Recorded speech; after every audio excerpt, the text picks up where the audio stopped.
Donc, pourquoi toute cette attaque contre Binance, contre CZ? Pourquoi est-ce qu'on place un autre pion à la tête de Binance? Mais vous allez tout voir la réponse dans la charte ici.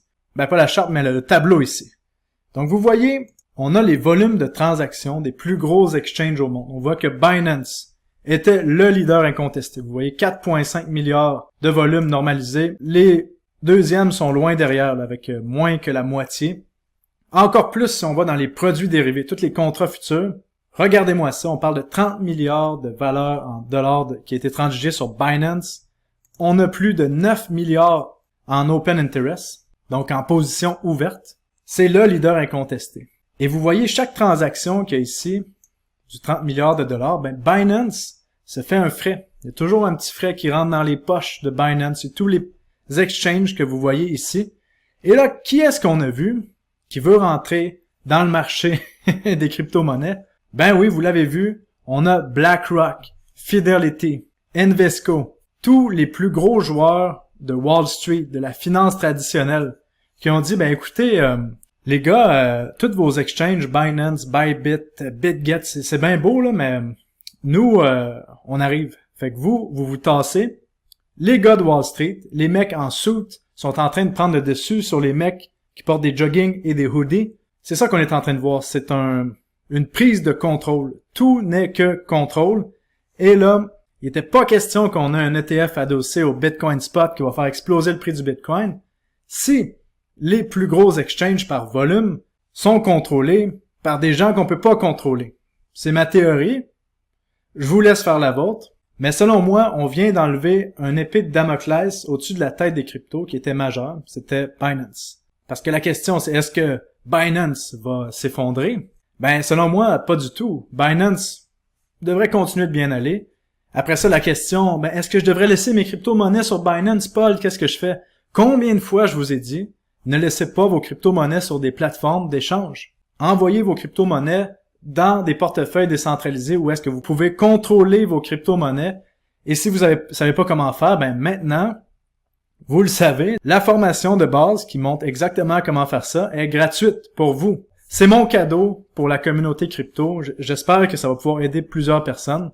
Et là, vous voyez qui est-ce qui vient de prendre le contrôle maintenant, qui est le plus gros exchange en termes de open interest, donc de position ouverte, c'est le CME. Donc, les gars de Wall Street sont maintenant le plus gros échangeur de crypto-monnaies, alors que dans les médias de masse, on vous dit que les crypto-monnaies, ce n'est que pour des terroristes, que pour financer le crime. Mais on voit maintenant que Wall Street est en train de prendre le contrôle du marché des crypto-monnaies.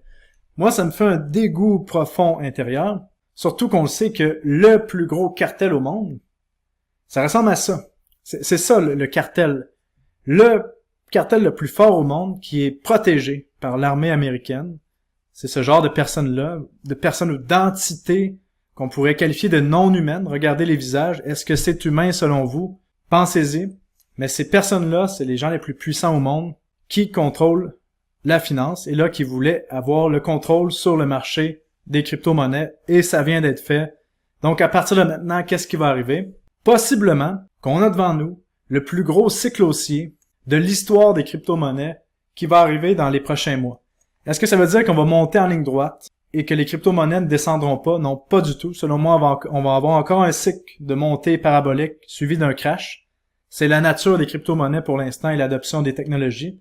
Surtout si on a une impression monétaire qui recommence très bientôt. Mais on n'aura jamais vu autant de capital entrer dans le marché des crypto-monnaies parce que maintenant, les stratégistes, des gens qui gèrent des fonds de retraite, des conseillers financiers vont pouvoir mettre le Bitcoin dans leur stratégie. Ça va être la même chose avec Ethereum. On a vu la demande d'ETF qui vient de sortir. Ethereum qui va surperformer le Bitcoin, selon moi, dans les prochains mois. Mais bon, c'est sûr que si on a la nouvelle de l'ETF, le Bitcoin va surperformer temporairement. Et ensuite, tout le marché va rattraper avec violence. Donc, ma recommandation, si on pense à ça, on sait que là, Wall Street est entré dans le marché. Ils attaquent les plus gros exchanges pour placer leurs pions. Donc, moi, je ferai attention aux tokens des exchanges qu'on voit ici. Parce que on sait que les tokens des exchanges qu'on voit ici sont contrôlés par l'exchange parce que la plupart de la quantité de jetons de ces exchanges-là appartiennent à l'exchange et c'est eux qui contrôlent le prix.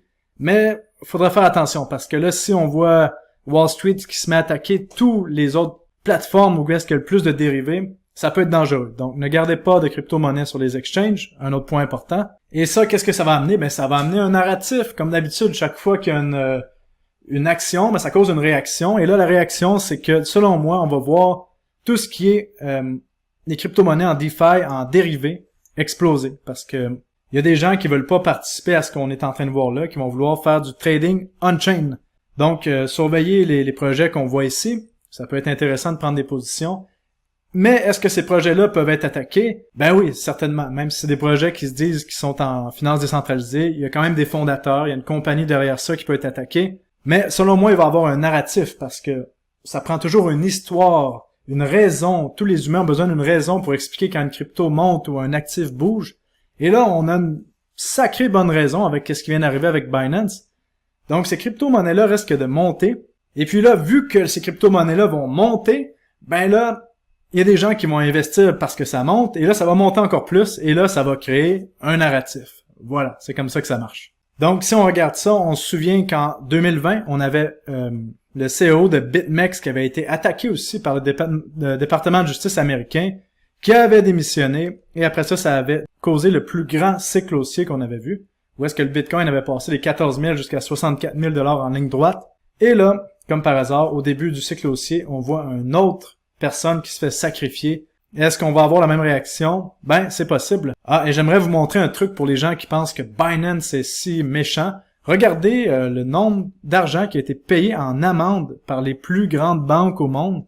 87 milliards de dollars par la Bank of America, JP Morgan, 40 milliards de dollars en amende. Et ça, c'est plusieurs infractions qu'ils n'arrêtent pas de faire parce que tout simplement, JP Morgan ou Bank of America font des fraudes, des délits d'initiés, du blanchiment d'argent à chaque année. Mais ça leur rapporte plus que qu'est-ce que la justice leur demande. Donc, de payer des amendes, ce n'est qu'un coût d'opération de leur business et ça va continuer comme ça.